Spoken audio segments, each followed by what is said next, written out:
Hey, welcome back to my video on Learning Maya for Beginners. We're continuing our USB cable model today, and we're talking about creating the actual cord part of this. So first thing I want to do is I like to add a ground plane so that I get an idea of as if this was sitting on a desk or something. So I'm just going to create a plane right here, scale this up a bunch.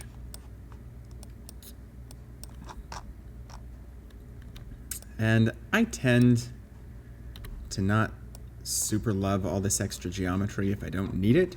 So I'm going to just, in my inputs, switch this over from subdivisions 10 to 1. Now, the next thing that I want to talk about real quick here is layers. And you can see I've got an old layer I don't need anymore. I've created this one called ground plane.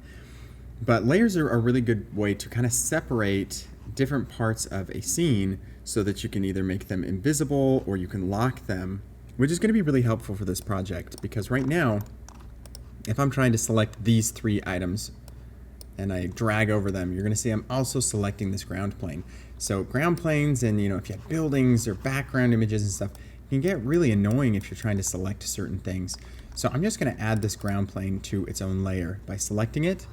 And then I could just right click and add selected objects to a layer because I have one, but when you're doing this, you're not going to have anything in here. So you can also just go to layers, create empty layer, or create layer from selected.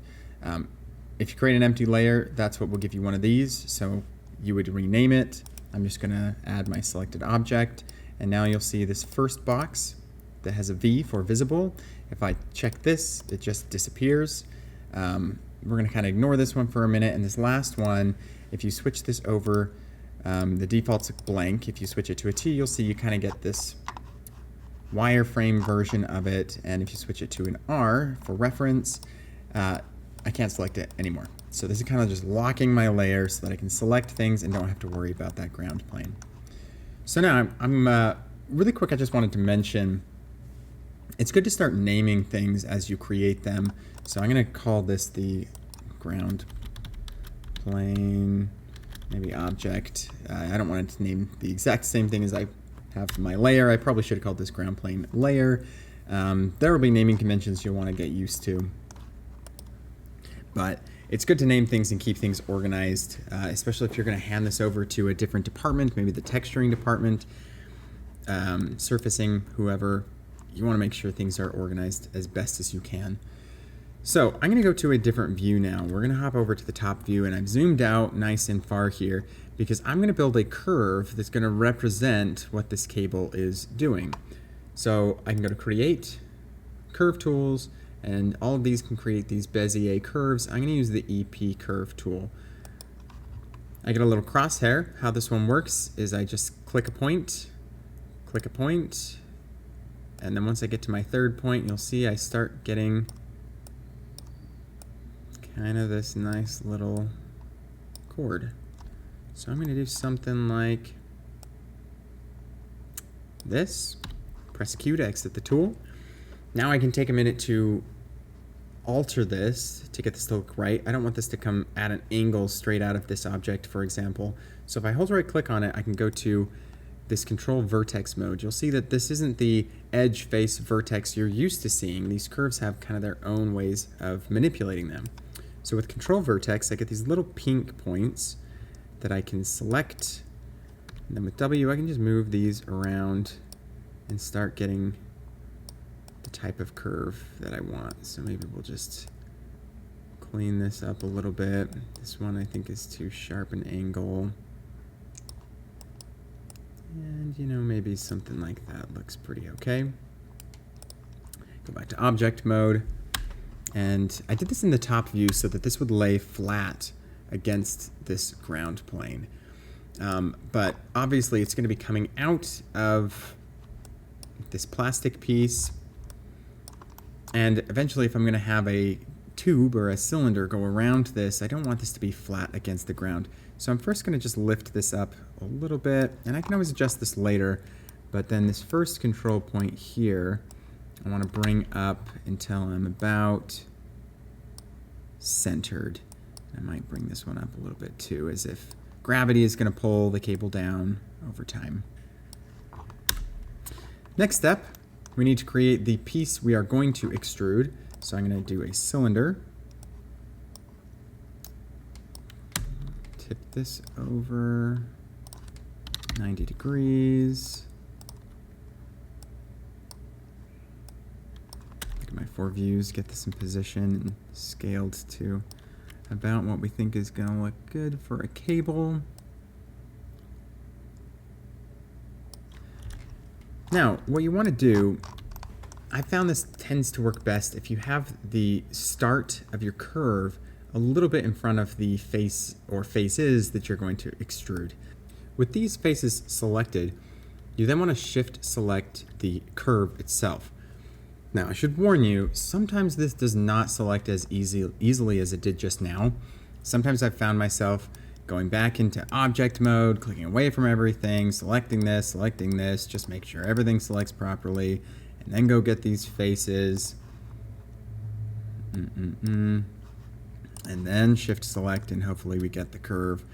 In fact, now I'm kind of getting a different curve than I want to. I could see my control points and usually want to make sure this is just in object mode. It might work either way. I've just found this is the most consistent. So sometimes you have to do kind of some funny things. But with these selected, you'll do an extrusion. So I pressed Control E. If I zoom out here, you'll see what this has done is it's taken one extrusion and gone all the way to the end of this cable. And now what I can do is add some more divisions. So this is going to start wrapping around because it doesn't have enough geometry, of course, to form this curve. So let's start increasing those. You'll see it slowly just starts snapping into this curve shape. By clicking and dragging on divisions, you only get to go to 25. But if you ever do want to go higher, you can just manually type in a higher number. I think 100 is maybe your cap here. So once you have this looking about how you want this to look, one thing that's really nice about this extruding on a curve is we can still adjust the curve and this will follow. So to make this really easy to do, I'm going to add this to a new layer. And just, oh, I added completely the wrong thing. Oh, nope, I'm looking at the wrong layer. There we go. Okay. So this new layer, I'm just toggling off the visibility. And if I wanted to, because I noticed a lot of this is kind of floating above the ground, which I don't want. So I can go to my control vertex and maybe select all of these, bring this visibility back up, and then just bring these down until we've got those resting where we want. This one looks like it could still go down a little bit. And you can still make any changes that you want to with this cable.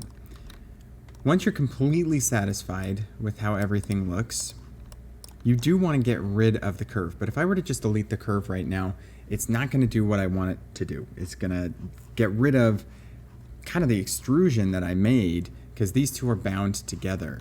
So we want to get rid of the undo history, the history of this object. You can see over here in our inputs, we've got an extrusion into the original polycylinder, and we just want to get this to be a clean piece of geometry that doesn't have that history attached to it.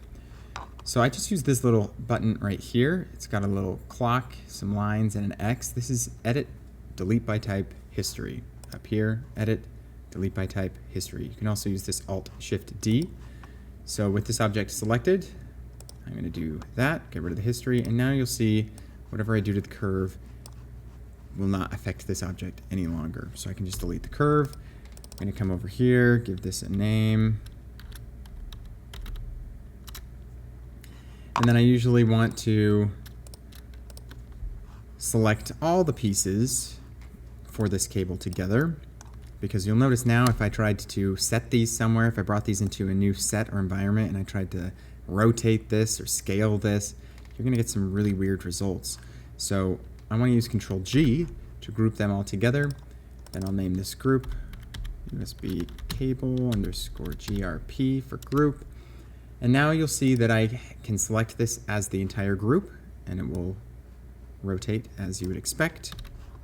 But I can still select each of these individual pieces if I wanted to make further edits. And what's nice is if I select something, and then press up on my keyboard. That's how I can just access the entire group that this is set on. So this is how you can extrude on a curve. You can do this with anything other than, just a cylinder. If you wanted to extrude a cube so that it made, a strap type of a shape, you can definitely do that. And we will continue with some new concepts next time.